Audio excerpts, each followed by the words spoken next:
문제는 일본 대표팀 두 경기를 다 뛰고 와서 네. 이제 미넨에서 그 올린 감각으로 뭔가 해보자 하자마자 얼마 안 가서 바로 지금 또 시즌아웃 부상이잖아요.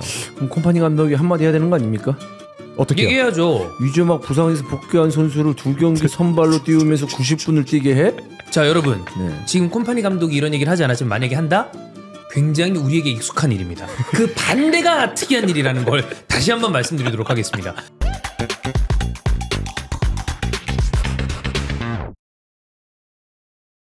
2025년 3월 31일 월요일입니다. 오전이고요. 3월의 마지막 날입니다. 히든풋볼 EPL 들어가겠습니다. 안녕하세요. 박종윤입니다. 안녕하세요. 이주원입니다. 안녕하세요. 임현철입니다. 자, EPL인데 리그는 진행되지 않았습니다. FA컵이 있었고요.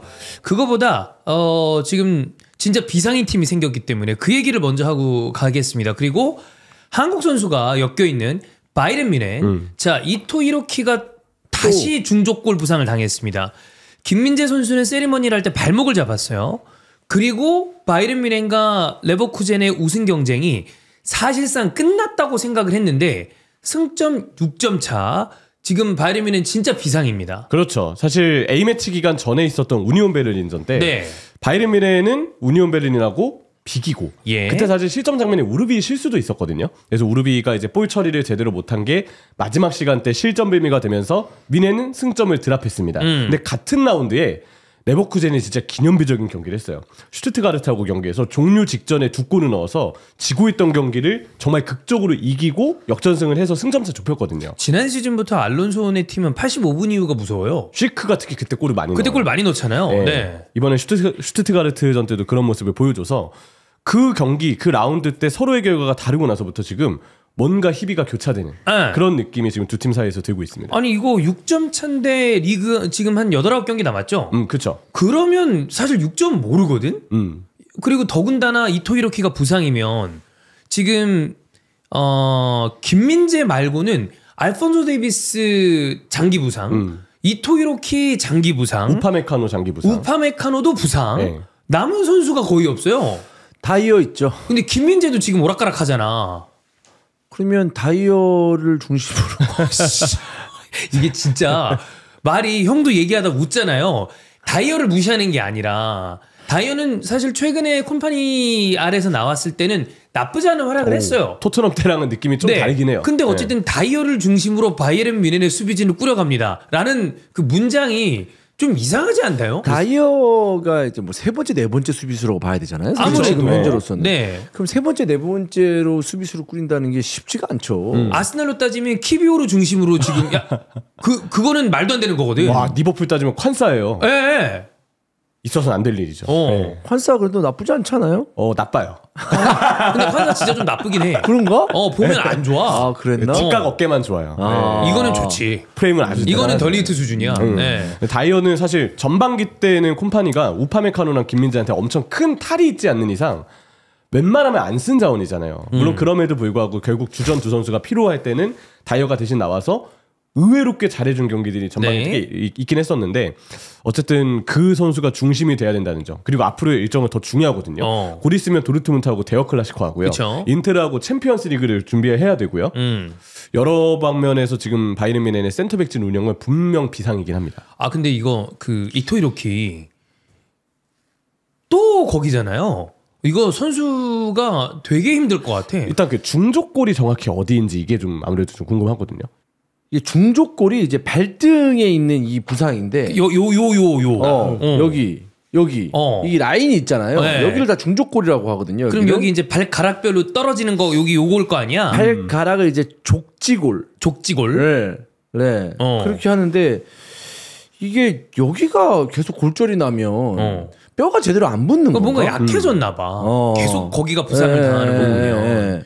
근데 이 선수가 사실 나오기만 하면 뭐 제법 나쁘지 않은 역할을 해주는 선수이긴 한데 어쨌든 또 부상을 당했고 그럼 바이에른 뮌헨은 이토 히로키 영입은 이번 시즌만 놓고 보면 미안한 얘기지만 망한 거예요. 망한 거죠. 완전히 망한 거야. 이게 왜냐하면 중족골이라는 게 지금 설명을 보면 항상 이 하중을 받는 데거든요. 그치.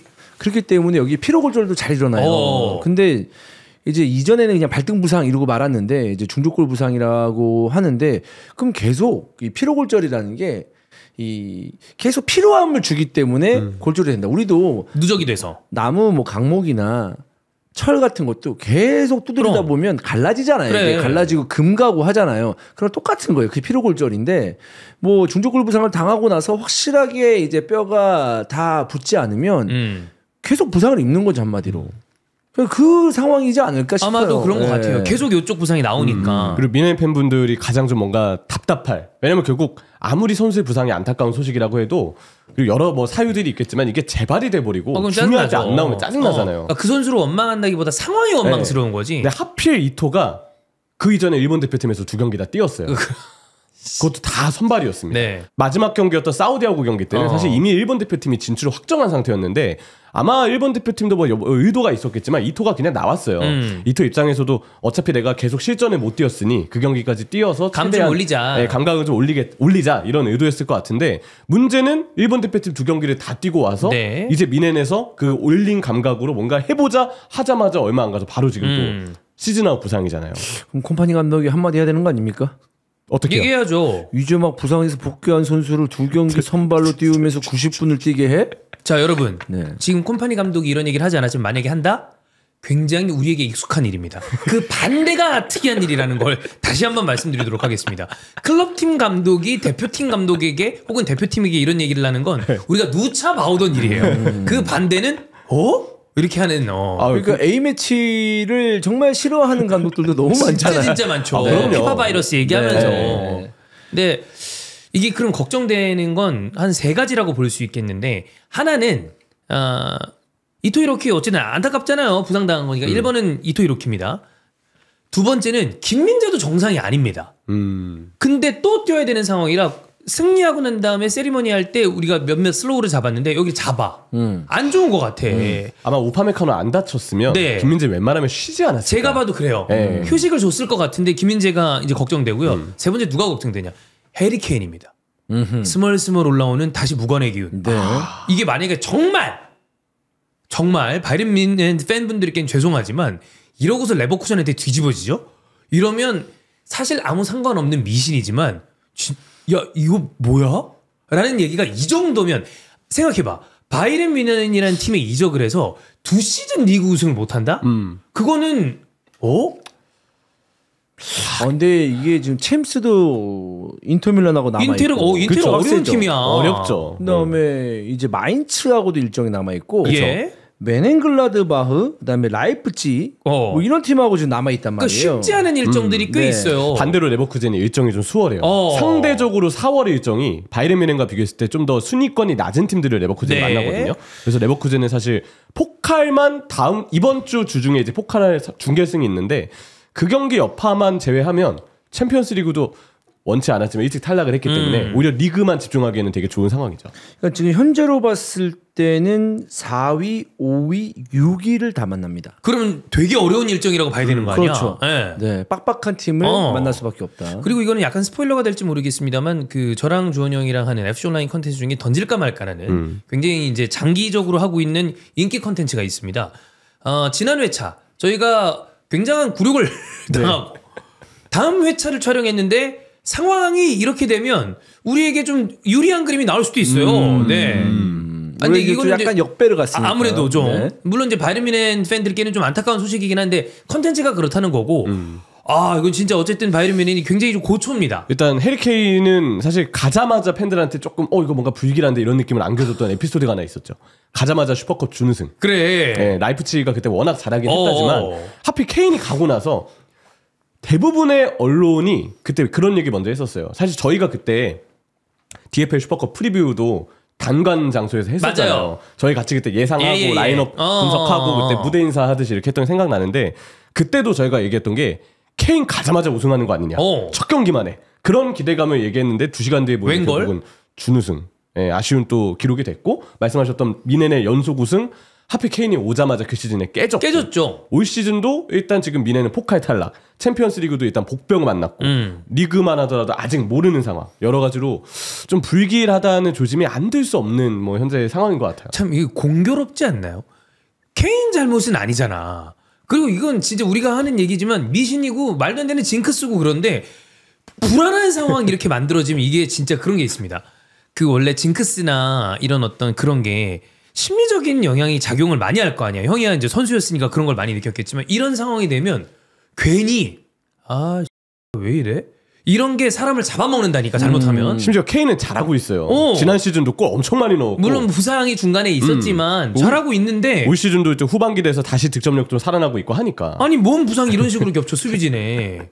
제가 볼 때 이토가 다치면서 제일 이제 앞으로 문제가 될 거 센터백도 물론 있어요. 근데 왼쪽 풀백이 알폰소 부상에 장기 이토 부상 네. 이러면 쓸 선수가 게헤이루밖에 없거든요. 근데 게레이루는 사실 좀 문제가 있는데 수비가 굉장히 불안해요. 네. 당장 오늘이 아니죠. 당장 이번 장크트 파울리만 하더라도 게이루 쪽 많이 고전하고 왼쪽이 계속 비고 노출되는 문제들이 나타났거든요. 속도 싸움에서 굉장히 큰 약점이 있어요. 속도 싸움 얘기하니까 예를 들어 우리가 지금 아까 챔스 얘기했지만 형이 요즘 밀고 있는 둠프리스랑 게레이루 쪽에 만약에 이 매첩이 벌어진다. 골치 아프게 되는 거죠 거기. 근데 이렇게 부상이 많으면은 답이 없는데. 이건 이 어떤 팀이 와도 이 정도 부상이면 답이 없어요. 근데 케인의 무관은 현지에서도 좀 이렇게 뭐가 나오나요? 밈삼아 얘기를 하더라고요. 현지에서도. 네. 이렇게 우승을 못 하나? 그래서 제가 이제 그 방송 전에 농으로 그런 얘기를 했죠. 이건 완전 그냥 생농입니다. 가능성도 없는 얘기예요. 케인 이번에 그 만약에 무관하면 아스날로 못 좋겠다. 절대 안 오지. 안 오죠. 그러니까 헛소리를 했어요. 왜냐하면 농으로 그런 얘기 하는 사람들이 아스날 팬들 중에 가끔 있어. 안 되고 다시 잉글랜드로 컴백하면 기왕이면 재밌게 컴백하는 거 좋으니까 아스날로 가면 좋겠다.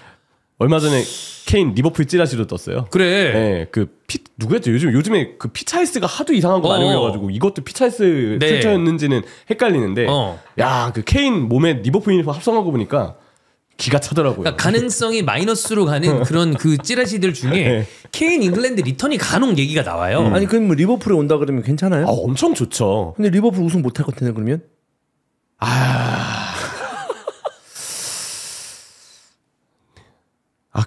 그 차이 애매하네. 뭔가 말을 하기가 애매하네. 근데 왜 제가 아스날을 원하냐? 동시에 이 쌍피가 가능합니다. 일단 토트넘 먹일 수 있다. 두 번째는 아스날 우승 못하는 팀, 저기도 케인도 우승 못해. 그럼 이제 마이너스는 플러스다. 이런 말 같지도 않은 얘기를 해보는 거죠. 케인을 원하는 팀은 많을지도 모르겠으나 무조건 만약에 많지. 매물로 올라왔다면 이런 공격수 어디 있어 사실. 팬들은 뭐야 미네에서 우승 못하고 이적? 야 그럼 우리 팀도 또 우승 못하는 거 아니야? 이런 생각 가질 수밖에 없잖아요. 그래서 우승을 자주 하는 팀은 가면 안 됩니다. 우승을 20년째 못한 팀 이런 데에 와야 다른 시너지가 날 거기서 것이다. 이렇게 음의 기운을 받아서 그렇지. 본인의 음의 기운과 융합을 해서 그게 양이 된다. 바에는 토트넘을 가는 게 낫지 않을까? 다시. 네. 거기는 근데 우승을. 그것도 그렇네. 네. 근데 우승권에 도전을 할 수 있어야 되기 때문에 그거는 좀 보장돼야 되지 않을까. 너무 밍밍하잖아. 재미없잖아. 복수가 안 너무 되니까. 밍밍하잖아. 여러분 농담입니다. 네. 근데 네. 바르미는 좀 걱정이긴 해요. 그러니까요. 김민재도 걱정이야. 그러니까 갑자기 이런 일이 생기니까 미넨 분데스리가 우승 경쟁 좀 끝났다라고 봤는데 그러니까. 이제 또 집중할 수밖에 없다. 제가 모처럼 사네 두 골을 다 봤어요. 네. 보게 되더라니까. 그래서 내가 그 이토 부상당한 것도 보고 김민재가 지쳐하는 모습도 보고 그 중계를 다 봤는데 어쨌든 이렇게 또 수비 라인이 불안하기 때문에 이 시점을 한 거잖아요. 그죠. 그러니까 답답할 겁니다. 콤파니 감독. 굉장히. 네. 그렇죠. 뭐 어쨌든 지금 바이에른 뮌헨의 남은 수비진은 김민재, 다이어, 그다음에 코나트, 라이먼. 근데 라이먼은 사실 이제 수비에 쓸 수 있는 선수, 물론 뭐 사라디데백을 많이 나오긴 합니다만 전문 수비수라고 보기 애매한 자원이고. 요즘에 그래도 라이머가 제일 폼이 좋긴 해요. 아니 뭐 그렇긴 합니다만. 그다음에 게레이루 있고 스타니시치 있고 샤샤보이. 근데 샤샤보이는 그때 형철이도 얘기를 했지만 믿을 만한 수비수라고 보기 힘들고 중용도 못 받고 있고. 그러면 정말 모자란 상태로 남은 리그를 다 챔스까지 치러야 되기 때문에 쉽지 않아 보입니다. 여기서 만약에 뭐 김민재 다이어 중앙 수비에 라이머 오른쪽 풀백, 왼쪽은 제가 볼 때 게헤이루 불안해요.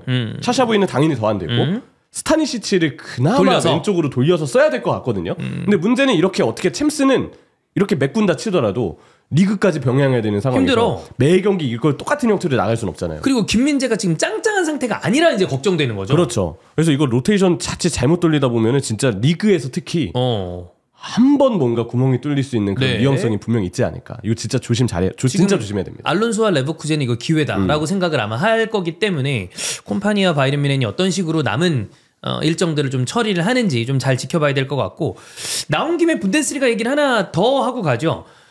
마인츠가 이제 도르트문트한테 패배를 했습니다.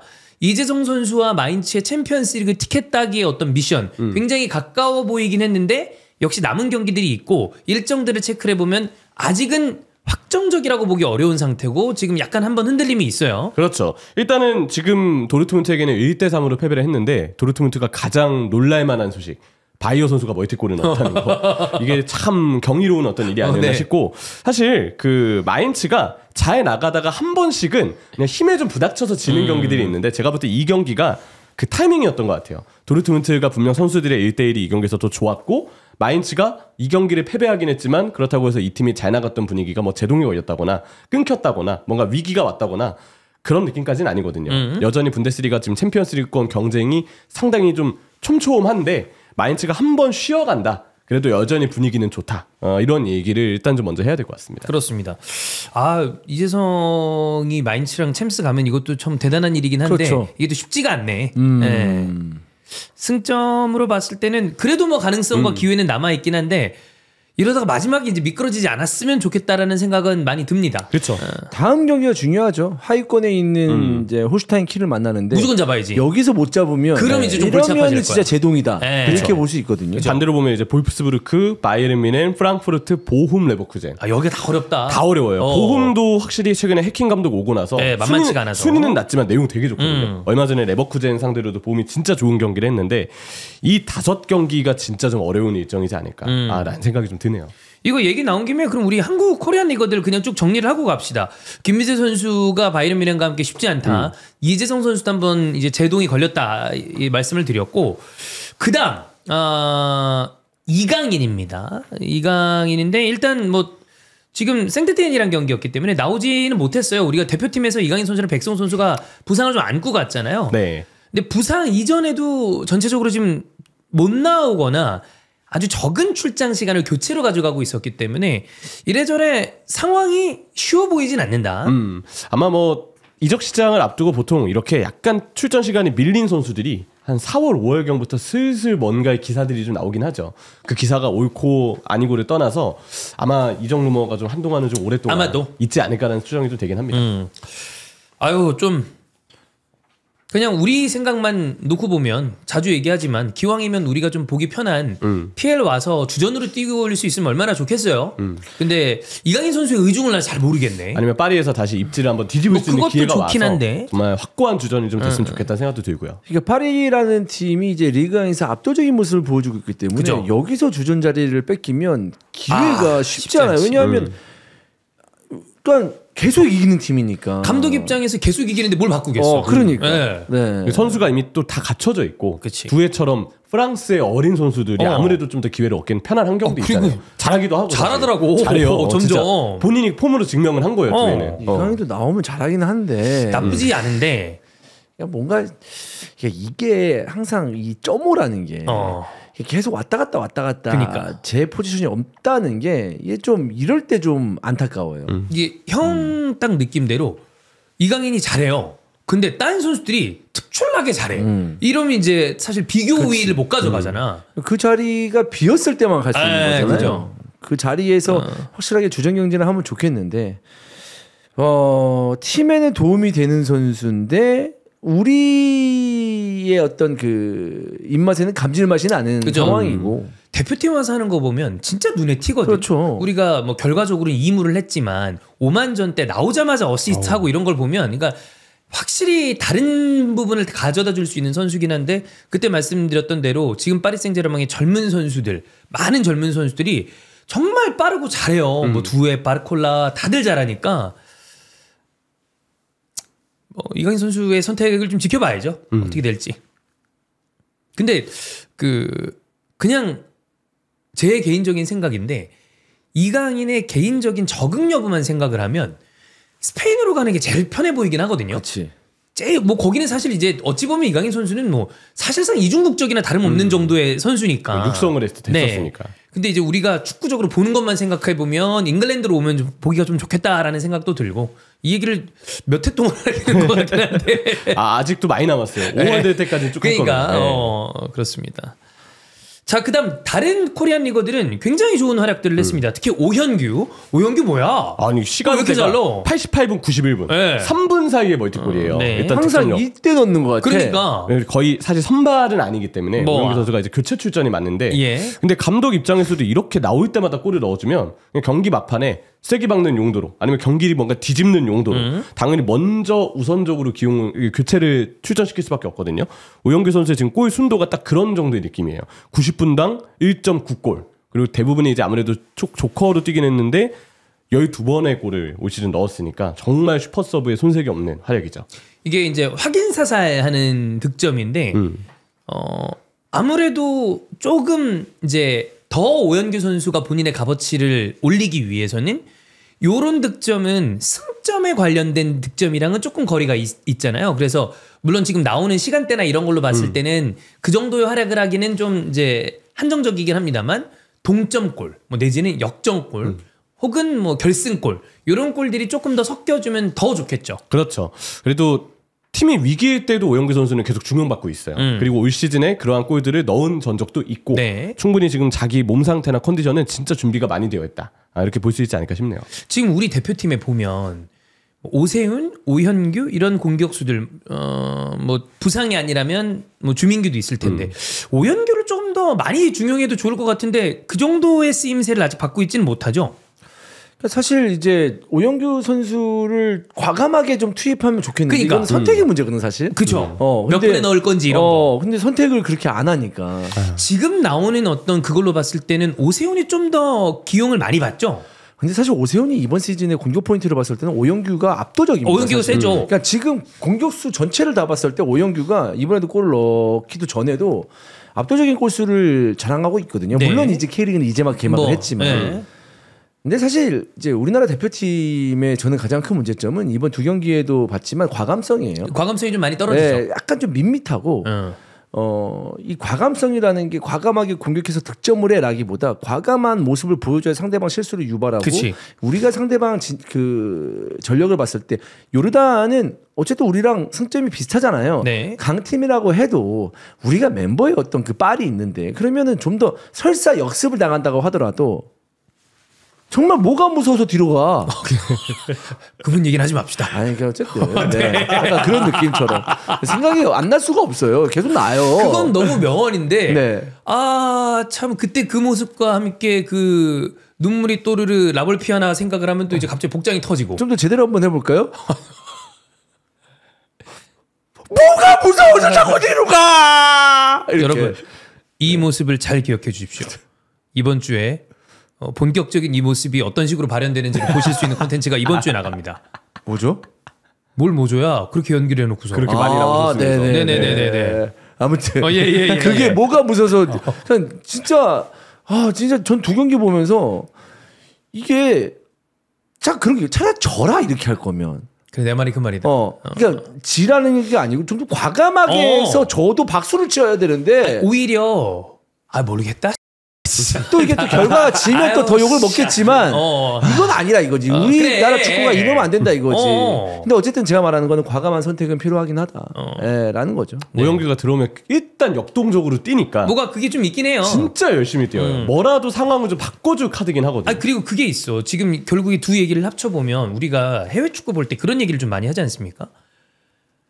좀 보여줄 만한 기대감은 있는데 아직 확실하지 않은 공격수야 예를 들면. 근데 이 선수한테 5분 10분 주면 뭐 할 게 없어. 그래도 2-30분씩 줘야 필드의 분위기에 적응을 하고 막 그러는데 그런 정도의 기회를 받지는 좀 못하잖아요. 그 대표팀 레벨에서. 그쵸. 더 많이 뛰게 좀 해줬으면 좋겠어.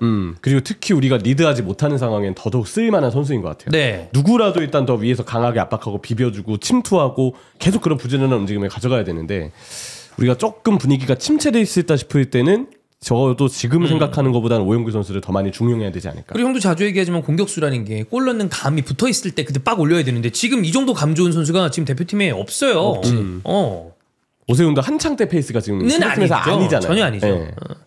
그래서 어쨌든 오영규 선수는 좋은 분위기를 좀 계속 이어갔고, 자 그다음에 서령우. 그때 이제 누가 또 그러더라고요.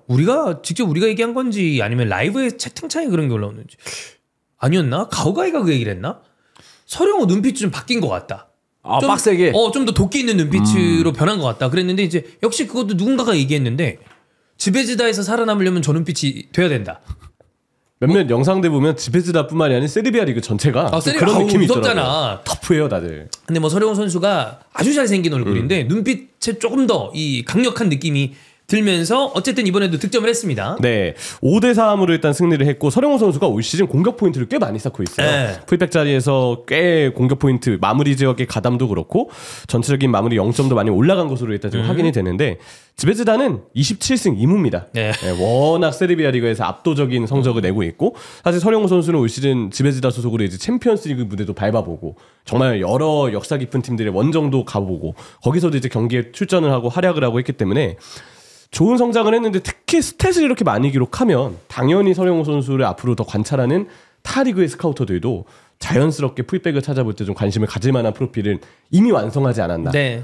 그런 생각이 일단 들고요. 울산 경기 보니 서령우 선수가 너무 그립더라고요. 근데 지베지다가 진짜 이 세르비아 리그에서 너무 압도적이니까 최근 10년간 무패 우승이 2번이나 있어요. 네. 그렇기 때문에 이번에 또 무패 우승을 하면 세 번째가 되는 거죠. 그렇죠. 네. 명문 팀인데 아무래도 요즘 유럽 축구의 어떤 그 기준으로 봤을 땐 좀 변방으로 갔기 때문에 좀 티가 덜 나는 거지.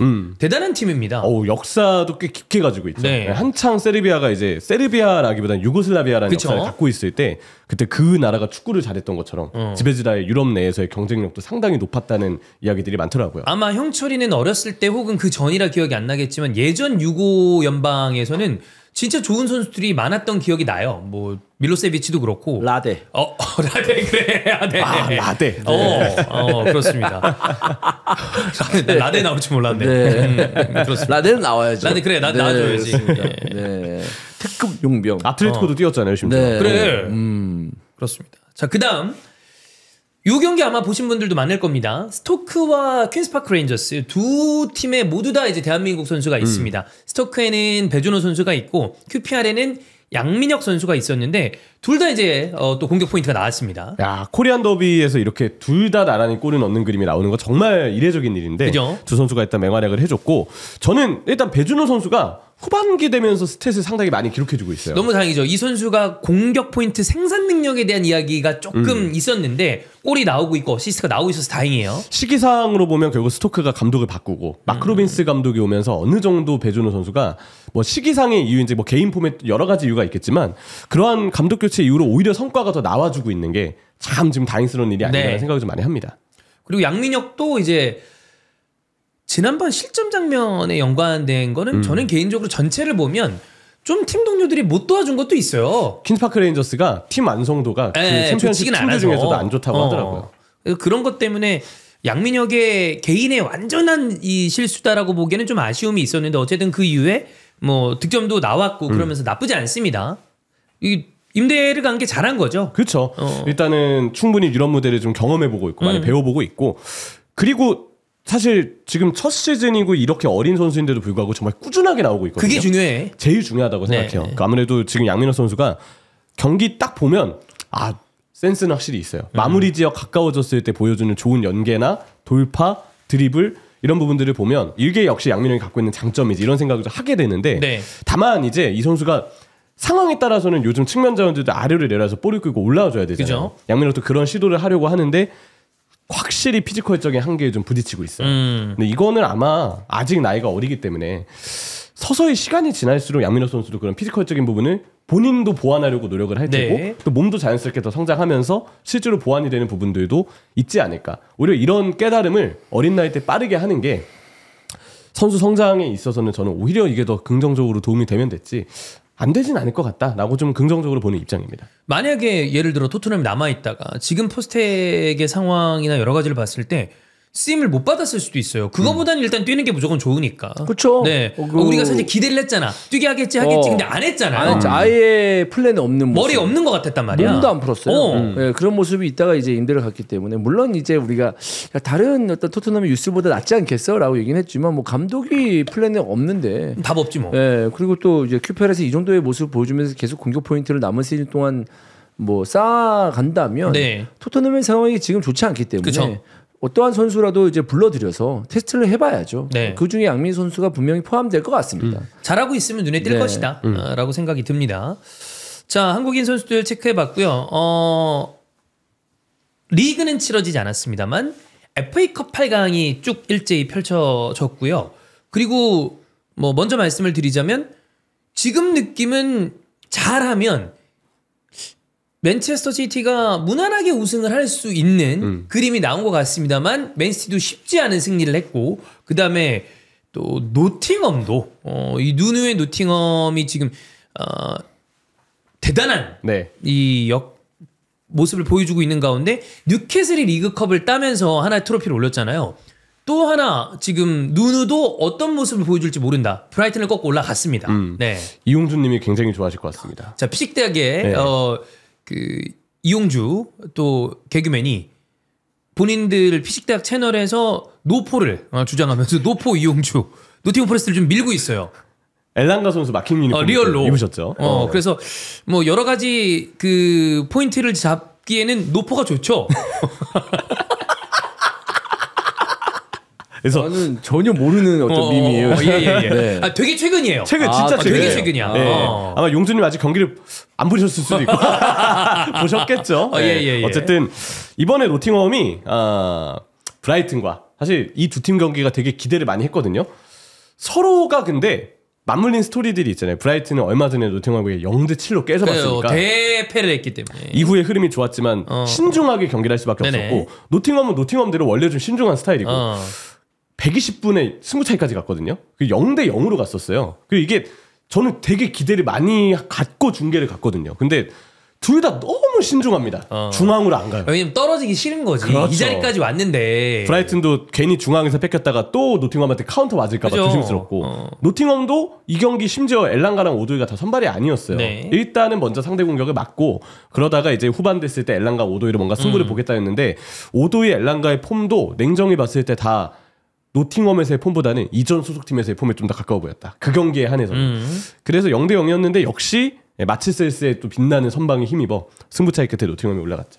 뒤에 말씀을 드리겠지만 셀시의 이 좋은 활약도 그렇고 돌풍의 팀들은 매 시즌 어느 리그에서나 나올 수 있는데 지금 보여주는 모습이면 챔피언스리그 티켓을 딸 가능성이 굉장히 크고 FA컵도 트로피까지 이제 얼마 안 남았기 때문에 저는 이제 그게 궁금합니다. 지금 노팅엄의 어떤 돌풍의 내용도 내용인데 항상 이렇게 되면 뭐 이런 팀들에게는 좀 달리는 어떤 검증 같은 느낌이지만 내년에도 이럴 수 있을까? 특히나 누누 감독에 대해서 우리가 누누를 본 건 사실 토트넘이 좀 기억에 많이 남아 있잖아요. 우리가 오죽하면 그때 왜 그 퀴즈쇼 하면서 15경기는 하긴 했어. 그랬는데 17경기인가 했었잖아. 그럼 얼마 못하고 나간 거란 말이에요. 근데 여기서 이렇게 잘하니까 이게 진짜 그 뽀록인지 운빨 존만 게임이라니까. 그래. 네. 근데 만약에 뭐 내년에도 이래. 그러면 이제 뽀록이 아닌 거지. 그렇지. 그 누누가 왜 토트넘에서 이랬을까 그랬을까라는 생각이 드는데 사실 멤버로 봤을 때는 노팅엄과 그때 당시에 토트넘을 비교했을 때는 토트넘이 훨씬 더 우세해 있는데도 불구하고 그런 내용을 보여줬단 말이에요. 그때 되게 이상했어요. 좀 많이 안 좋았어요. 확실하게 이상했어요. 이제 와서 돌아보면 그때 토트넘은 그리고 공격에 무게를 둔 스쿼드 같고 누누 감독은 사실 누가 뭐래도 무조건 수비하는 감독이거든요. 그렇죠. 지금도 보면 현대 전술이랑 역행하는 느낌으로 그러다 보니까 승리하는 게 많고. 지금 노팅엄 스쿼드가 딱 수비가 너무 좋고 일단 밀렌코비치의 저희 무릴로의 뭐 골키퍼도 그렇고 대부분의 선수진이 많이 뛰면서 수비 커버 되게 잘 도와주는 스타일이거든요. 공격은 이 선수들이 뭔가 점유하는 스타일보다는 그냥 무조건 역습, 카운터 한 방 이런 거 살리는 데 좀 특화되어 있는 스쿼드인데 반대로 그때 누누가 있었을 때 토트넘은 되게 스쿼드가 공격적이었어요. 손케라인을 비롯해서 오히려 지도자가 수비를 다듬기보다는 이 공격적인 재료들을 가지고 어떻게 매력적인 축구를 하고 공격으로 두들기게 만들 것이냐. 그걸 만들어주는 게 중요했는데 누누는 사실 적합한 프로필이 아니었던 거죠. 만약에 그때 토트넘이 손케라인의 무게감이 이제 손케가 아니고 만약에 수비 쪽에 있었던 팀이었으면 전 그러면 누누가 그때도 잘했을 가능성이 어쩌면 있었을 수 있다고 봐요. 안 맞을 때 서로 만난 것 같아요. 네, 토트넘도 누누가 굳이 어울리는 유형의 감독이 아니었고 누누 입장에서도 자기가 잘할 만한 어떤 스쿼드 구성이 냉정히 봤을 때 아니었고. 이거는 좀 다른 얘기인데 방금 형철이가 누누 감독의 스타일이랑 토트넘의 스쿼드가 좀 안 맞는다고 그랬잖아요. 토트넘의 스쿼드에 맞는 감독은 누군가요? 일단 무리뉴 콘테 안 됐고 지금 토트넘에 맞는 감독? 네. 김상식? 이정효. 근데 저는 확 와닿았어요. 아니 뭐 이정효 감독이면은 뭔가 하지 않을까요? 네. 그래 짜임새는 있으니까. 광주 스쿼드가 사실 대단히 엄청나게 짜임새 있고 막 뎁스가 두껍고 퀄리티가 높은 스쿼드가 아님에도 불구하고 조직을 해놨으니까. 광주 이번에도 비기긴 했지만 광주 하는 축구 보면은 좋죠. 네, 만드는 거 보면 대단합니다. 맞아. 네. 팀 완성도가 진짜 대단하잖아요. 공격적인 재료들이 있으면 오히려 좀 매력적으로 그걸 활용할 수 있는 유형의 감독이니까 가능만 하다면 저는 좀 보고 싶은 마음은 있네요. 뭐 포스테클론 감독이 거치가 어떻게 될지 모르겠어요. 근데 내년에도 봐야 되나 싶어요. 나는 그거는 그냥 아주 개인적인 바람입니다. 우리가 다음 시즌에도 토트넘 경기를 봐야 될 거 아니에요? 봐야죠. 그럼 포스테클론 아니었으면 좋겠습니다. 좀 제발 아니었으면 좋겠습니다. 네. 우리도 다른 얘기 좀 해야죠. 토트넘 경기 보면서 다른 분석도 하고 다른 얘기도 하고 그래야 되는데. 어쨌든 그래서 누누 감독은 이전에 우리가 울버햄튼 때에도 나름의 성과를 거둔 걸 봤잖아요. 그러니까 그런 걸 보면 수비 라인에 좀 무게감이 있고 카운터를 잘 칠 수 있는 스쿼드에서 좀 더 어울린다라고 보는 거죠, 형철이는. 그렇죠. 그리고 그게 누누의 방향성인 것 같아요. 본인도 그렇게 잘 할 것 같고. 다만 이제 다른 것 떠나서 저는 이 누누가 이어지는 이상 그리고 노팅엄이 주축 자원들이 지킬 수 있으면 여전히 좋은 어떤 전력을 쭉 유지할 거라 생각은 하거든요. 선수층을 보면 결국 돌풍의 팀은 항상 UEFA 대회를 병행할 때 문제가 드러나요. 게다가 요즘 안 그래도 UEFA 대회 일정이 더 많아졌기 때문에 그에 대한 대비를 어떻게 할 수 있을지는 이건 진짜 이적 시장을 열어봐야 좀 알 것 같다. 뚜껑을 열어봐야 알 것 같은 상황입니다. 네. 그래서 글쎄요. FA컵에 뭐 뒤에 얘기하겠지만 맨시티도 어쨌든 본머스를 잡아내면서 올라갔는데 이미 리그컵에서 대단한 역배가 터졌잖아요. 그러면 이런 해가 가끔 또 FA컵도 모르는 순간들이 옵니다. 이상한 일은 항상 겹쳐서 와. 그래서 혹시 뭐 맨시티 팬들은 굉장히 좀 불안불안하게 보시겠지만 또 모르니까. 심지어 노팅엄한테 얼마 전에 졌잖아요. 그래. 네. 그 스타일을 기분이 나쁘죠. 훨씬 더 맨시티 입장에서도 불안함이 있죠. 다만 이제 맨시티가 2시즌 연속으로 지금 결승에 진출하고 있거든요. 우승 한 번, 준우승 한 번. FA컵은 지금 벌써 7시즌 연속으로 준결승 진출인데 일단 FA컵 강자 이미지를 맨시티가 갖고 있기도 하고 팀 자체가 무조건 우리 FA컵은 하나라도 들어보자. 그 마음이 지금 시티도 팀적으로 굉장히 지금 큰 단계인 것 같기는 해요. 물론 이렇게 얘기하지만 반대쪽에 있는 에메리가 우린데 이렇게 생각할 수도 있죠. 빌라가 남아있기 때문에. 펠리스도 있고. 수정구도 있고. 근데 맨시티가 사실 근데 좀 불안하긴 합니다. 맞아. 이번 시즌은 솔직히 그냥 보통 팀이거든요. 그냥 상위권에 있는 보통 팀의 모습이고 압도적인 팀 이런 게 아니기 때문에 이 정도면은 사실 새롭게 영입된 선수들과 더불어서 나름의 안정을 빠르게 찾아야 되고 원래 막판에 굉장히 좋았던 패배였는데 지금의 성적이면 여전히 솔직히 어떤 팀에게도 패배할 수 있다. 물론 이번 본머스전에서도 사실 먼저 실점하고 그래 어떻게 될지 몰랐어. 쉽지 않았잖아. 초반에 굉장히 고전했죠. 자, 이렇게 누누 노팅을 봤는데 아까 얘기했던 그 선수 잠깐 얘기를 해보죠. 이 마세셀스 골키퍼입니다. 지금 라야와 함께 가장 무실점 경기가 많은 골키퍼예요.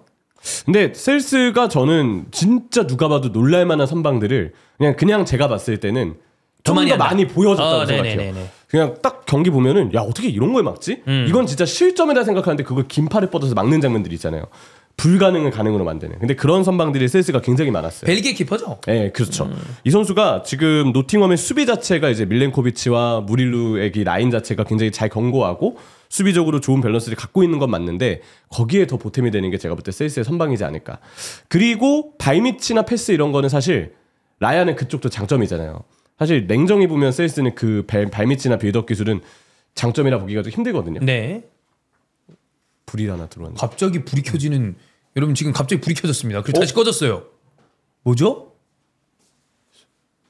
그만큼 세이스가 빛난다는 거죠. 아 예. 오 셀스 얘기하니까 불이 켜졌어. 빛 그 자체. 아 네네네. 네, 그런 느낌인데 그 대신에 이 골키퍼가 아까 말했던 대로 라야보다는 빌드업 시에 갖고 있는 툴은 부족해요. 아, 그거는 그래서 누누도 재빠르게 단순한 킥만 주문을 시키는 거죠. 굳이 세이스한테 패스의 부담을 주지 않겠다. 멀리만 차라.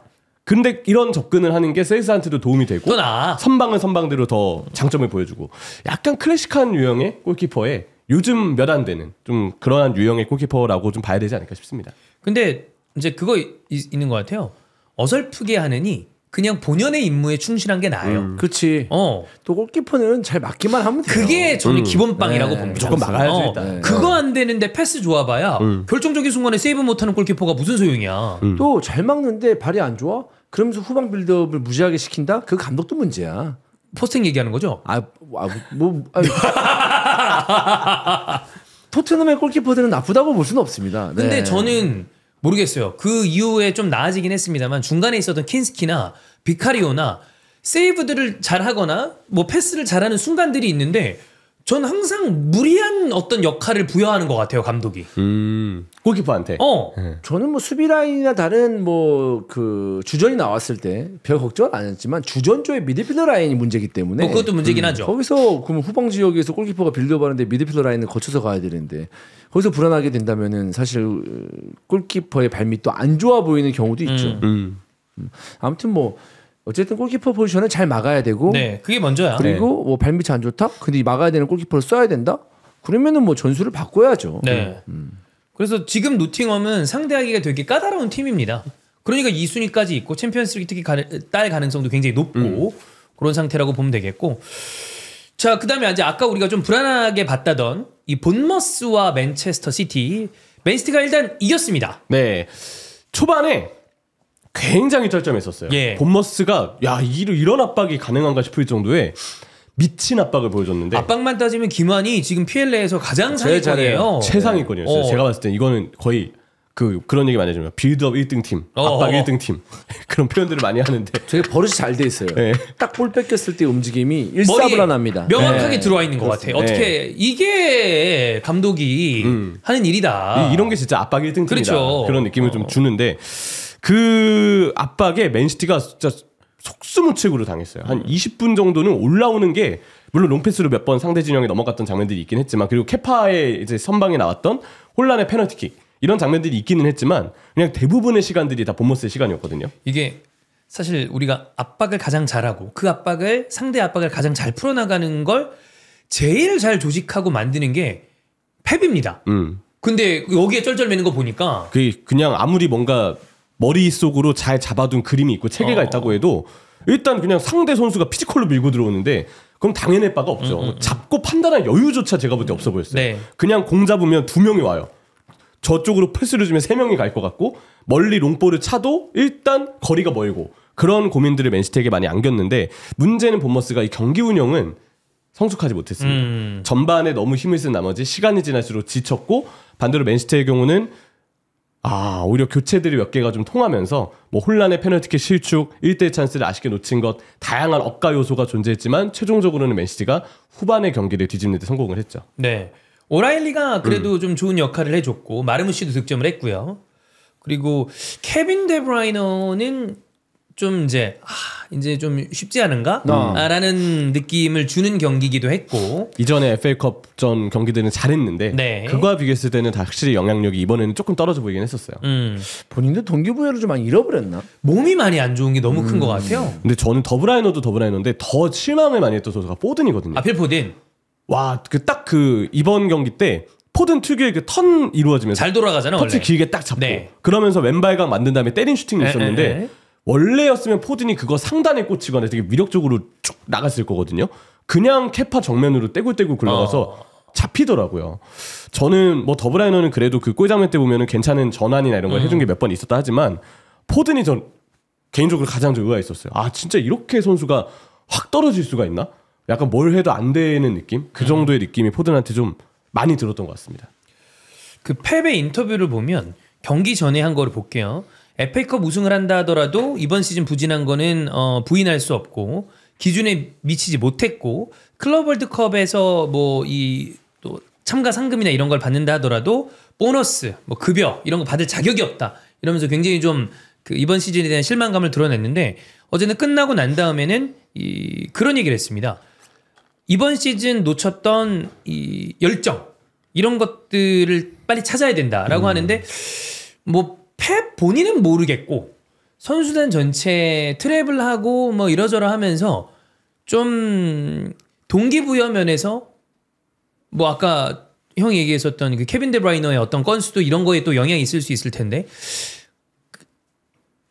그 왜 클럽도 말미 되면 본인의 건강도 있지만 그 번아웃에 대한 이야기를 한 적이 있었는데 사실 펩도 이 정도면 심적으로 본인은 어떻게 얘기할지 모르겠지만 지칠 법도 한 정도로 이 하드워커니까 뭐 그런 거에 좀 이슈가 있을 수도 있을 것 같고 선수들도 이미 한번 모든 걸 이뤘잖아 트래블이라는 게 그리고 난 다음에 좀 동기부여를 잃었을 수도 있고 그러니까 지나가는 말로 이런 얘기는 할 수 있을 것 같아. 축구 지겹다. 뭐 그럴 수도 있지 않을까. 그렇다고 해서 누가 뭐라 하겠어. 네. 이 정도의 열정 있는 사람한테. 근데 뭐 맨시티는 내년까지 봐야죠. 네. 당연히 내년까지 봐야 되는 감독이고. 이적 시장도 잘 보내야 되고 뭐 이 사람이 쌓아 올린 어떤 그 전적이라는 게 아마 수십 년이 지나간 다음에 2010년, 20년을 누가 가장 축구사에 압도적으로 이 족적을 남겼느냐 하면 트로피적으로 봤을 때는 안첼로티를 빼놓을 수 없고 그 다음에 거기에 무리뉴 같은 사람을 빼놓을 수 없겠으나 저는 전술적으로 최고봉에 있는 사람은 당연히 펩이라고 생각합니다. 저도 마찬가지예요. 네. 근데 아마 선수단 리빌딩이 이제는 좀 필요할 거예요. 펩도 글쎄요, 이거 본인은 어떠한 의도였는지 모르겠지만 사실 지금 시티의 부진에 책임이 없진 않잖아요. 왜냐하면 스쿼드가 너무 고여 있었으니까. 그리고 시기상 이제 UEFA 대회가 이렇게 개편이 된 부분에 대해서 이제 첫 시즌이니까 뭐 지도자로서는 당연히 이게 미리 대비하기 어려운 문제였을 수 있기는 한데 스몰 스쿼드를 지향했던 것도 결과적으로 올 시즌에는 독이 된다는 게 그대로 체감이 됐고 그렇죠. 펩도 결국은 지금의 어떤 스쿼드들 정리하는 데 애를 먹었고 뭐 계속해서 뭔가 같은 선수를 유지했던 거에 대해서는 책임이 좀 있는데 다만 이제 이걸 만회할 수 있는 기회가 이제 왔죠. 리빌딩을 통해서. 네. 지금 뭐 아칸지가 레알에 역제안했던 것도 펩 가르디올라가 어떤 판단하에 시티가 스쿼드를 아예 대폭 가려는 움직임이 있어서 아칸지로 나가야겠다는 걸 직감하고 이제 레알에 역제안을 했다. 이런 기사 내용이 있었잖아요. 펩도 아마 지금 단단히 벼르고 있을 거예요. 네. 리빌딩의 필요성을 알고 있을 거고 그만큼 팬들도 리빌딩을 바라고 있고 스쿼드 자체에서 이제 뭔가 좀 새로운 동기부여를 얻을 수 있는 그런 선수들이 이젠 좀 많이 필요하다고 생각을 합니다. 근데 워낙 주요 위치를 차지했던 선수들이라서 정리하는 것도 쉽지 않을 것 같아요. 어렵지. 아까운 생각이 분명히 들 것 같아요. 네. 아칸지도 뭐 마찬가지고 포든도 내년에 또 터질지 모르는 선수니까. 더브라이너는 모르겠습니다만은 또 더브라이너의 공백을 누가 메꾸나요? 그것도 어려운 일이고. 그 로드리가 건강하게 복귀해야지. 일단 그거는 무조건 퍼스트. 네. 그죠? 감독이 이럴 때 판단을 잘해서 만약에 다시 또 팀을 올려놓으면 그러니까 만약에 이때 우리가 상상치 않은 만약에 갑자기 피해 숙청을 막 주축 멤버들 다 내보내 그리고 새로 딱 짰는데 또 그 모습으로 돌아온다 그러면 뭐 정말 대단히 위대한 감독이 될 것이고 근데 일부를 남긴 다음에 정신적으로 동기부여를 새로 해서 또 일부 이 리빌딩하고 다시 그거를 끌어올려도 그것도 대단한 업적이고 하여튼 그렇습니다. 자, 아까 말씀드렸던 대로 지금 FA컵 남은 팀은 4팀인데 노팅엄 맨시티 대진이고 크리스탈 팰리스와 빌라. 아스톤 빌라 네. 대진입니다. 빅6 중에 올라 남아있는 팀은 맨시티 하나예요. 그래서 이런 전적이 거의 없기 때문에 90년대 이후에 빅6라고 불리는 팀들 이외에 4강에 우승을 한 팀들이 95년에 에버튼 이건 저를 못 봤고 08년도 포츠머스 이건 기억이 나요. 이걸 진짜 대진 보니까 레전드더라고요. 네. 중결승이 웨스트브로미치 알비온, 포츠머스, 반즐리, 카디프. 네. 이렇게 4팀이 올라갔었어요. 맞아. 결승은 카디프 대 포츠머스였더라고요. 네. 결국은 포츠머스가 이제 우승을 했는데 그렇죠. 물론 이제 그 팀들이 아주 대단한 도전이긴 했지만 이게 사실 결국은 팬들이 좀 많은 또 우리 지구 반대편에서 보고 있는 입장이잖아요. 그 팬의 입장에서 봤을 때는 정말 좀 이런 4강 대진이 나올 수 있나 싶은 좀 의아한 4강 대진이긴 그 해요. 4강 사실. 대진 가면은 한 경기는 뭐 안 보는 사람도 있을지도 몰라. 글로벌로는 그 팀 연고 팬들 말고는 흥행 사실 망이지. 그렇지. 글로벌로 힘들죠, 봤을 때. 근데 그 팀을 응원하는 연고 팬들은 이거는 기적적인 일이니까. 그들한테는 감동적인 네. 낭만이고 0304 챔스 결승도 그랬잖아요. 모나코랑 포르투. 그쵸. 네. 그래 그 애는 뭐 유로도 그리스가 우승했는데 뭐. 포르투갈 대 그리스. 근데 그 포르투의 챔스 우승이 무리뉴를 여기까지 오게 만든 겁니다. 맞아요. 그렇죠. 네. 축구사의 대단한 어떤 일 중에 하나였고. 그다음에 위건 2013년도 우승 이때가 그거 아니야? 맨시티 거 그때. 그 로베르토 마르티네스 아니야? 네, 맞아요. 그때였고 21년도가 레스터가 우승을 했고 이 이후에 또 이런 일이 벌어질 수도 있습니다. 네. 노팅엄이 본머스도 사실 제가 볼 때 맨시티한테 되게 큰 복병이 될 거라 그쵸. 생각을 했는데 세상에 노팅엄은 더하면 더하죠 사실. 올 시즌에 그 보여준 끈끈한 수비와 맨시티가 지금 가장 어려움을 겪고 있는 게 전환 속도거든요. 네. 노팅엄은 그 전환 속도가 매우 빠르죠. 빠른 팀이어서 굉장히 빠르죠. 웸블리에서 노팅엄이 얼마나 좀 이제 다시 그 자신들의 축구를 좀 보여줄 수 있느냐 이런 부분이 좀 변수가 되겠지만 저는 이거 쉽지 않은 경기일 것 같습니다. 자 이렇게 에페컵 봤고요. 이제 이적설들 한번 쫙 삐라로 체크해 보겠습니다. 공신력은 없다시피 한 얘기이기 때문에 여러분 그냥 지나가셔도 되지만 나왔기 때문에 재미있는 어떤 타이틀입니다.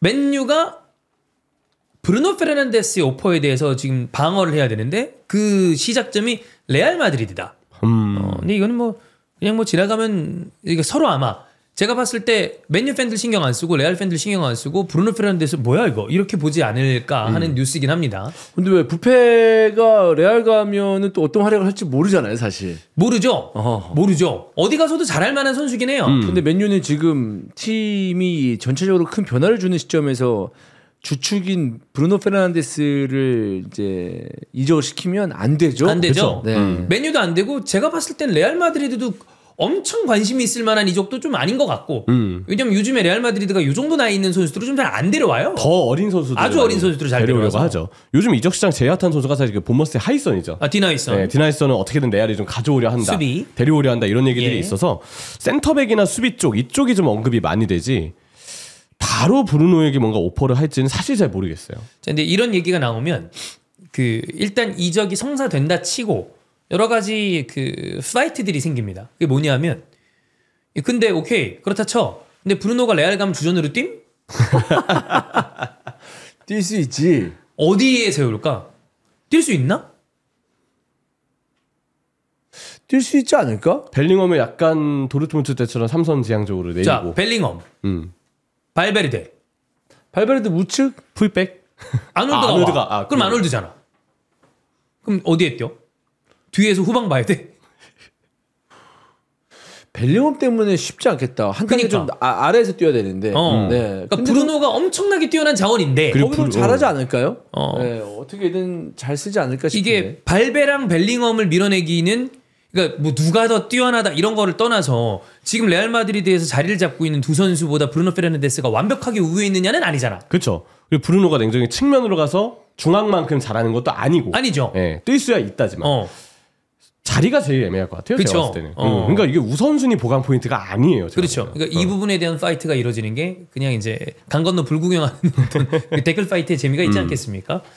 그렇게 이건 뭐 그냥 지나가시면 됩니다. 네. 예, 그냥 지나가시면 되고 요 링크는 지속적으로 나는 선수인데 에키티케 파리 생제르맹에서보다 이제 프랑크푸르트 가서 완벽하게 터진 우리가 최근에 계속 요 얘기를 좀 다뤘었습니다. 그렇죠. 에키티케가 지금 상황에 따라서는 이적을 좀 추진할 수 있다. 네. 그런 이야기들까지 나와서 다시금 진짜 좀 뜨거운 선수가 됐는데. 근데 이적료가 대단히 비쌀 가능성이 커 보여요. 그렇죠. 프랑크푸르트가 또 장사는 잘하기 때문에 네. 에키티케까지 내준다면 아마 프랑크푸르트도 더 많은 금액을 부를 거고. 파리 때는 전 이렇게 성장할 줄 몰랐어요. 와, 근데 좀 이제 어느 정도 분데스리가에서 완성된 모습을 보고 나니 드리블을 진짜 잘 칩니다. 지금 나와 있는 공격수 매물들 중에서 드리블은 에키티케가 더 뛰어날 제일 좋다. 꽤나 좋은 편에 속해요. 이삭이나 뭐 에키티케나 둘 다 드리블을 잘하니까 뭐 거기서 누가 낫다 이런 걸 떠나서 둘 다 꽤 잘하는 편에 속한다라고 좀 생각을 하고 그리고 그러면서도 동료한테 주는 키패스가 꽤 좋았거든요. 네. 마르무시하고 뛸 때 항상 좋은 패스를 배급해주고 공간을 끌어다주고 볼을 운반해주면서 마르무시가 침투에만 집중할 수 있게 해줬던 게 사실 에키티케였었어요. 그래서 어떤 느낌에서 본다면 침투와 득점원이 필요한 팀은 마르무시가 당연히 필요할 수 있지만 뭔가 좀 좋은 경기 영향력을 지니고 있는 선수가 필요하면 에키티케가 어쩌면 좀 나은 선택일 수 있어요. 이거는 팀마다 이제 어떤 선수를 찾느냐에 따라서 우선하는 프로필이 다른 거일 텐데 말씀드렸듯이 에키티케는 아래로 내려와서 드리블, 볼 운반, 공간 창출, 키패스 이 부분에 확실한 장기가 있다. 어느 팀에 잘 어울리나? 리버풀, 아스날, 맨유? 뭐 이런 선수는 다 필요한 선수이긴 한데 어떤 팀이 가든 이 정도로 잘하고 잘할 있으면 것 같은데. 네. 근데 이제 그 나이도 좋고 프루트에서 물론 마르무시가 그걸 좀 깨긴 했는데 이전에 그 대단했던 그 알레 그리고 레비치 네.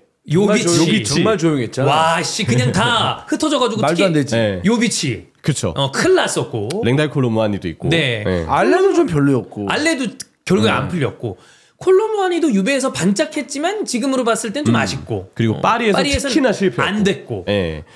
약간 이제 살짝 불안한 감이 없는 건 아니에요. 왜냐면 에키티케가 그런 지적도 있더라고요. 통계로 보면은 기대 득점보다 결정력이 좀 아쉬운 편에 속한다. 그런 이야기들도 있거든요. 네. 그래서 이제 에키티케 선수가 앞서 말씀드린 대로 툴이 진짜 많고 경기 영향력을 저는 많이 가져다줄 선수인 것 같긴 한데 골을 꾸준하게 항상 잘 넣어줄지는 이거는 좀 변수가 그래도 좀 있는 편이다라고 봐야 되지 않을까 싶습니다. 그렇습니다. 자 이제 계속해서 나오고 있는 여름 이적 시장의 공격수. 근데 이렇게 보면 공격수가 없나 봐. 왜냐하면 똑같은 선수만 얘기해요. 그러니까 진짜 9번이 귀한가 봐요. 사실 이제 지금 똑같은 선수만 나오는 게 뭐냐면 사실 득점이라는 것은 해봐야 되잖아. 그죠. 그냥 잘하는 선수를 지금 영입하고 싶고 그치. 현재 잘하고 있는 선수. 검증이 된. 검증이 돼. 왜냐면 또 비싸잖아요. 에. 그렇기 때문에 허투루 돈을 쓸 수는 없고 예를 들어서 검증이 좀 짧게 돼. 사실 에키티케도 비슷하다고 볼 수 있어요. 그치 얼마 안 됐어 네. 잘한지. 호일로 봐요. 짧게 된 선수잖아. 그러면 또 애매해지는 거거든. 그치. 누네즈 봐요. 사실 거기 그 어디였죠? 벤피카에서 짧게 됐었잖아. 반짝이었지. 네. 그렇기 무드릭 때문에 뭐 이런 선수도 맞아요. 그러니까. 뭐 공격수는 아니지만. 그렇기 때문에 소위 말하는 이삭 같은 선수들은 또 미넨으로 이적한 케인 같은 선수들은 오래 받고. 구미가 당기죠. 사실 그런 그리고 공격수들은. 이삭은 올해는 아니지만 피엘에서 받고. 그렇죠. 그런 차이가 좀 있지 않나. 근데 이 선수들이 하도 고정적으로 언급이 많이 돼서 그런지 네. 진짜 확실한 매물들 같아 보이긴 하거든요. 그러니까 판매 가능성이나 이적 가능성이 분명 있는 자원들로 지금 간주가 되는데 다른 이적 시장보다 저는 이 정도면 오히려 전통 9번 공격수가 이 정도면 많은 거다? 저는 많은 거다라고 봐요. 오케이. 이번에는 확실한 매물이 좀 네. 갖춰져 있는 이번 이적 시장이지 않나 싶습니다. 아니 이 선수가 지금 우리 눈에 좀 바깥에 있긴 한데 얘는 어떻게 봅니까? 오시멘. 형은 나폴리 보면서 오시멘을 한 시즌을 완전 통짜로 봤잖아. 대단히 좋은 선수죠. 사실 저돌적이기도 하고. 네. 근데 항상 또 이제 구단하고 좀 마찰이 좀 일어나고. 그죠? 네. 네. 이게 비싸고 그리고 또 은근히 부상이 있고. 은근 부상이 있어. 네. 그렇기 때문에 막상 데리고 왔을 때 폭삭 망하는 수가 있어요. 약간 그게 이상하게 걱정되는 스타일이야. 혹시 아까 형이 얘기한 어떤 이슈들 때문에 되게 거금을 들여서 혹은 고주급자로 왔는데 그것만큼 못하면 어떡하지? 라는 걱정이 요상하게 좀 따라붙는 선수예요. 그렇죠. 오시면은 그럴 수가 있죠. 폭삭 소가수다 이렇게 할 수가 있죠. 네. 폭삭 망했수다. 오시망이 되면 안 되니까. 그렇습니다. 그래서 아까 형철이가 얘기한 대로 지금 공격수 링크가 많이 나는 게 스포르팅의 요케레스, 뉴캐슬의 이삭, 그 다음에 라이프치히의 세슈코, 그리고 지금 튀르키에서 뛰고 있는 오시멘, 프랑크푸르트의 에키티케까지 이런 선수들인데 일단 아스날은 지속적으로 이 이삭 얘기가 나와요. 그래서 어떤 기사까지 있냐면 이삭에게 몰빵할 거냐, 분산 투자를 할 거냐. 근데 거기 댓글이 뭐냐? 몰빵하면 이삭은 데려올 수 있긴 해. 그 정도로 가능성을 떨어지게 보는 거죠. 그런 와중에 세슈코에 대한 이적설이 나오면 약간 그 팬들도 아니 좋은데 세슈코 쭉 보면 또 아주 미더운 공격수는 아닌 것 같고. 그러다 보니까 요케레스랑 다시 링크가 좀 납니다. 근데 뭐든 사와야 돼요. 똑같은 패턴으로 다음 시리즈를 보낸다? 그러면 안 됩니다. 요 몇 년간 똑같은 패턴으로 했잖아요. 사실. 매해 그래 왔기 때문에. 최전방 공격수가 다른 스타일이 좀 있어야 되고 그런 다른 스타일을 사용하는 아르테타도 이제 검증을 받아야 된다. 네, 라는 느낌? 네. 이제 베레타가 오피셜이 떴습니다. 그런 다음에 이제 요케레스랑 링크가 같이 나는데 사실 요케레스도 아스날 팬들은 굉장히 바라왔던 공격수긴 해요. 근데 이 공격수는 저희가 자주 얘기했었던 것처럼 리스크가 있다면 리셀에서 어느 정도 할 것인가.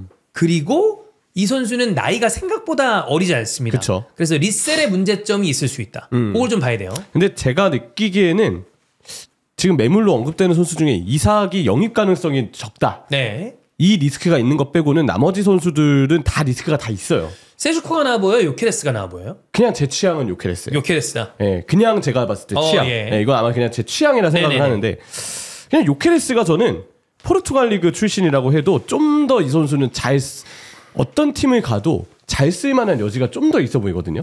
결정력이라든지 뭐 슈팅력이라든지 기본적으로 이 선수가 가지고 있는 측면에서의 그 빠른 속도와 드리블이라든지 이런 것들이 그냥 뭔가 더 어느 팀에 가도 자기만의 무기를 그대로 좀 보여줄 것 같은 느낌? 그런 생각이 좀 드는 것 같아요. 세슈코도 정말 좋은 선수기는 한데 경합에 대한 약간의 아쉬움이나 이런 것들이 네. 저는 조금 더 세슈코가 요케레스보다는 팀을 옮겼을 때 뭔가 우리한테 더 그런 단점들이 보여지지 않을까 그 생각 때문에 취향은 전 요케레스인 것 같습니다. 저는 이제 형철이도 리버풀 이적 시장을 쭉 보면서 나름 이러면 오겠다 이러면 안 오겠다 이런 선수 있잖아요.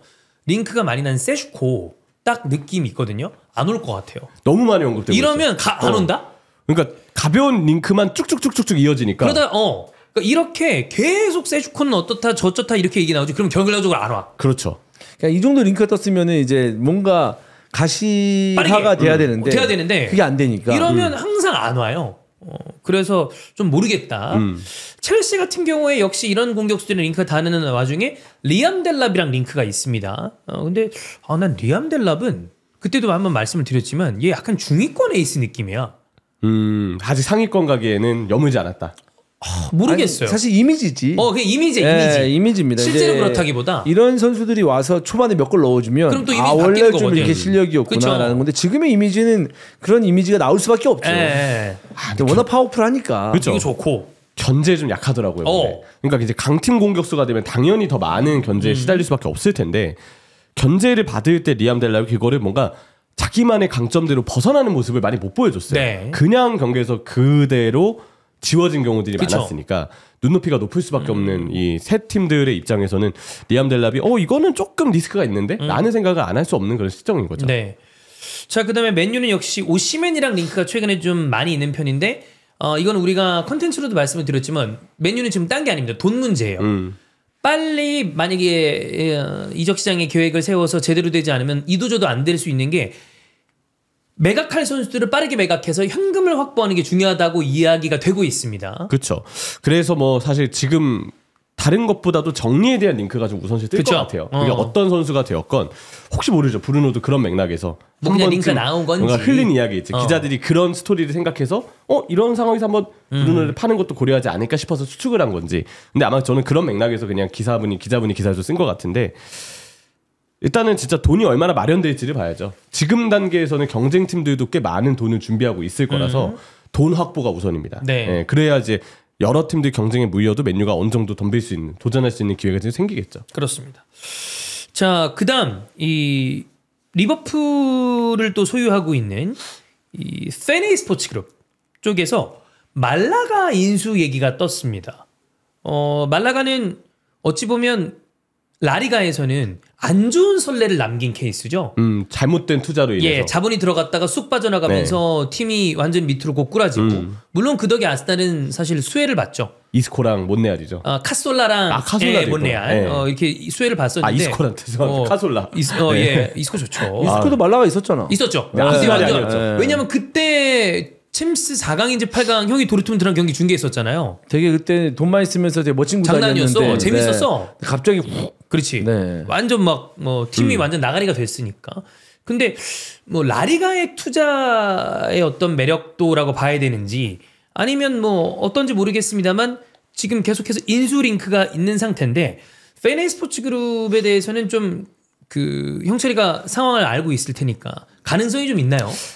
일단은 저는 뭐 말라가를 인수하건 말건 이거는 사실 리버풀은 아니거든요. 네. 그래서 FSG의 선택이고 판단인데 저는 사실 스포츠 경영에 있어서 FSG가 장기적으로 갖고 있는 그림이나 비전이 있을 거라서 이것저것 많이 해봅니다. 사실 막 르브론 제임스가 주주가 되기도 하고 뭐 그죠? FSG가 다양한 스포츠 투자도 한다는 얘기들도 많이 들려왔고 한데 저는 전문 경영인이 뭔가 생각하고 있는 바가 있기 때문에 말라가 인수에 대해서도 생각을 하고 있는 것 같고 지금 단계에서 이렇다 저렇다 예상을 하기는 어렵다. 어려워요. 근데 그리고 인수를 한다고 해도 이게 옳다 그르다라고 얘기하는 것도 제가 볼 때는 그냥 리버풀 입장에서 봤을 때 이건 쉬운 문제는 아닌 것 같아요. 모기업 입장에서는 그렇게 할 수 있죠. 우리가 이전에 봐왔던 팀들을 보면 뭐 지로나와 맨시티의 관계라거나 아니면 첼시가 히렌벤이었나요? 트렌트였나? 히렌벤이었나요? 네덜란드 클럽 하나가 있어요. 그 마운트 임대로 뛰었 그래. 비테스일 거야. 아, 비테스다. 둘 다 틀렸네. 하여튼 거기나 이렇게 약간 모기업이 소유하고 있는 혹은 자매 결연을 맺은 아니면 멀티클럽의 개념으로 봤을 때 임대를 보낸다거나 그 클럽에 먼저 남미나 이런 좋은 자원들을 그쪽에 뛰게 해서 핵심되는 클럽으로 좀 보낸다거나 선수를 확보하는 게 되게 중요하니까. 그렇지. 자원 확보 아니야? 그렇게 되면. 어떻게 될지 누가 터질지 몰라요. 그렇죠. 요즘에는 그리고 그렇게 해서 만약에 선수 하나가 터지면 그것 때문에 발생되는 어떤 부가 매출들이 대단히 크기 때문에 그런 자원에서 팬에이 스포츠 그룹이 좀 보고 있는 게 아닌가라는 생각이 좀 들기도 합니다. 그렇게 잘 활용하면 오히려 리버풀한테 도움이 또 될 수 있는 소식인 것 같아요. 왜냐면 선수에 대한 경험을 좀 이렇게 키워줄 수도 있고 사실 리버풀도 유스가 메가급으로 터진 선수들이 몇 명 있어서 그렇지 사실 기대보다는 좀 아쉽거든요. 요즘에 선수들 성장세가. 그죠 좀. 예, 당장 뭐 료니라든지 뭐 은구모아라든지 외부에서 사온 유망주들도 있고 리버풀 자체에서 키워낸 유망주들도 있는데 아직 기대를 해볼 만한 선수들이긴 하지만 사실 좀 뚜껑을 열어봐야 되고 바이세티치는 정말 리버풀이 오랫동안이라고 하기보다는 그냥 꽤 많은 기대를 걸고 있는 자원인데 공 좀 들였죠. 꽤 공을 들였죠. 근데 모르잖아. 부상 때문에 이거 뭐 어떻게 될지 모르겠고. 예, 그러니까 사온 유스건 그냥 키운 유스건 성공률이 매우 높다고 보기는 좀 힘들어요. 오히려 언급되는 건 사실 많죠. 이적 시장 조용히 보낼 때마다 이제 몇몇 기자들이 괜찮아 우리에겐 누구누구가 있으니까 하면서 유망주들 조롱 아닙니까 그거 소개를 해주거든요. 예, 그들은 소개를 해줍니다. 그래서 이 선수들을 조금 더 성공시킬 수 있는 가능성을 높일 수 있는 선택이면 그게 긍정적으로 리버풀한테 영향을 미칠 수 있을 것 같아요. 말라가고 스페인 무대고 스페인 무대에서는 저는 배우는 게 선수가 더 많을 거라 생각을 하는데 잘 활용한다면 플러스가 될 수 있는 뉴스이지 않을까. 근데 이거는 어떤 식으로 봤을 때는 단점이 있을 수도 있고 장점이 있을 수도 있는데 전문 경영인의 판단에 저는 그냥 맡기고 싶어요.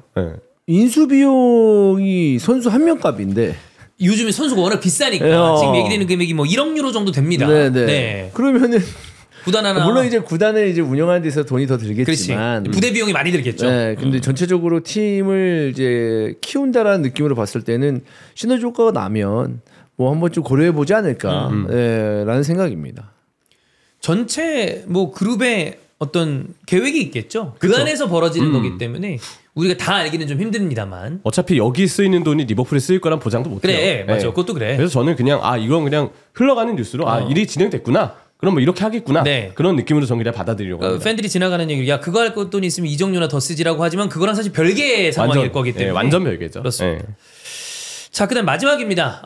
토마스 밀러, 바이에른 뮌헨이랑 이 지금 재계약 관련돼서 이슈가 좀 있는데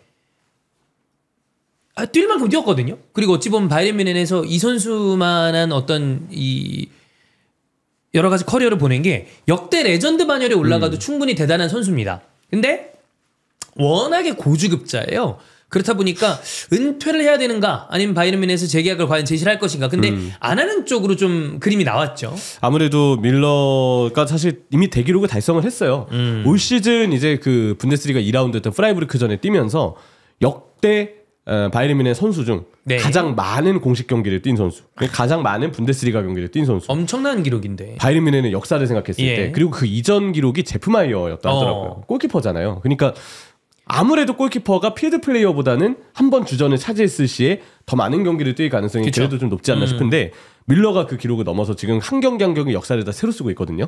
근데 다른 의미로 본다면 이미 밀러에게 뭔가 같이 만들어줄 수 있는 대기록을 이제는 다 달성을 거의 했다고 봐야 되기 때문에 고주급을 갖고 있는 상황에서 팀 입장에서도 이제는 재계약을 다시 해줄 메리트가 크다고 보기는 사실 이제는 좀 힘든 것 같긴 해요. 이게 제가 기억하기로 연봉의 수준이 2천만 유로인가 그래요. 어마어마한 고주급이긴 합니다.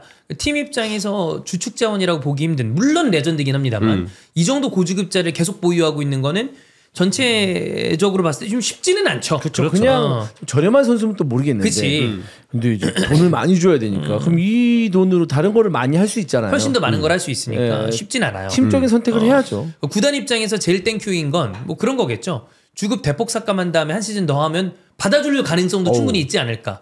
근데 밀러 입장에서는 그 주급을 깎을 것인가? 그거보다는 그냥 이번에 은퇴하고 다른 결정을 할 수도 있을 것이고. 밀러가 원클럽맨이긴 하지만 사실 어떤 팀에서 원한다면 또 아예 못 뛰는 나이도 아니잖아요, 사실. 그죠? 예. 근데 88이죠. 35 만으로. 아예 못 뛰는 폼일까요? 아니면 어디 뭐 미국이나 이런 데 도전을 할까요?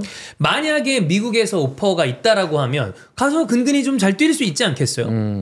나올 때 퍼포먼스 보면은 이게 비넨이고 분데스리가에서 밀러가 이제 그 떨어진 신체 능력 때문에 좀 어려워하는 거지 여전히 축구 지능은 좋더라고요. 근데 유럽의 핵심 리그의 최상위권 팀에 가기에는 이제는 나이가 그렇죠. 좀 있고 그렇게 돈을 쓸 수가 없죠. 몸도 형이 둔해졌고. 밀러면 어떻게 선택할 겁니까? 뭐 얼마 모아놨느냐에 따라서 네. 뭐 이 사람한테 얼마 모은지는 좀 의미가 없지 않겠어? 까먹을 수도 있죠. 콘테 마냥. 뭐 어떻게 될지 모르는데 뭔가 좀 까먹었다 그러면은 한 더 뛰자. 번만 더 밀어주십시오. 어. 이렇게 하든가 아니면 빵빵하다 그러면은 호련이 은퇴. 오히려 시원하게.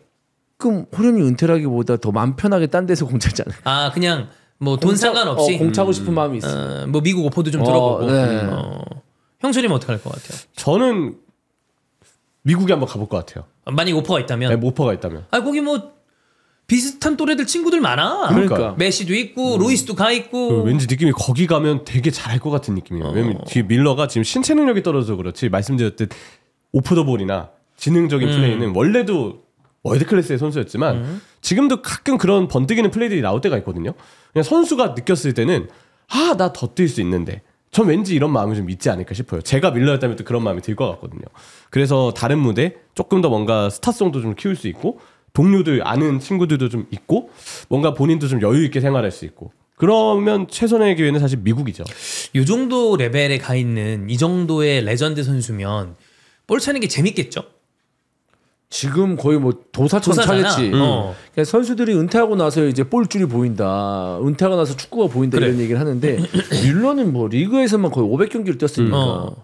일단 밀러는 평소에도 재밌어 보이더라고요. 항상 웃고 다니니까. 그때 그 선수들 하프타임 때 이제 입장을 하는데 네. 아마 당연히 장난이겠지만 어떤 그 장비 담당하시는 분한테 밀러가 백태클을 거더라고요. 그러면서 서로 환하게 웃고. 네. 분위기 메이커라서 미넨 입장에서 되게 지금도 되게 중요한 선수일 것 같다고 생각하지만 아니 진짜 호련 떠나는 토니 크로스 같은 사람도 있잖아. 이건 사람의 진짜 영역인 것 같은데. 토니 크로스는 지금 뭐 하나? 몰라. 이게 사라졌어. 완전히 몰라요. 현지에서 뭐 뉴스 나오는지 모르겠지만. 복귀 준비하는 거 아니겠지? 근데 이 밀러는 어떤 스타일의 선수인지 모르겠다. 이 정도 레벨에 있는 사람들은 사람의 성향인 것 같아요. 아유 나 됐다 이제 할 만큼 했어 하는 사람도 있고 아유 나 그냥 부담 없이 볼이나 더 찰란다 하는 사람도 있을 거고 아니면 또 방송이 재미 들린 사람들은 또 나 방송해야지 하는 사람들도 있잖아. 그래서 어떨지 또 밀러가 아마 바이에른 뮌헨에서는 이번 해가 마지막이지 않을까. 네. 레전드의 또 다른 은퇴가 될 수도 은퇴라기보다는 퇴장이 될 수도 있을 것 같습니다. 네. 자 그러면 오늘 히든폼을 이렇게 마무리를 하고 여러분 이번 주에는 K가 업로드가 됩니다. 요거 보신 분들은 또 오늘 밤쯤에 K가 업로드가 되니까 오늘 또 K의 주인공은 아무래도 모르긴 몰라도 정승원 아니겠습니까? 네. 정승원이 K리그에서도 여러분 아데바요로가 나올 수 있습니다. 네. 또 재밌게 대박입니다. 들어주시면 되겠습니다. 네. 네. 자 그럼 오늘 이렇게 마무리하고요. 또 K 재밌게 기대해 주시면 되겠습니다. 감사합니다. 고맙습니다. 감사합니다.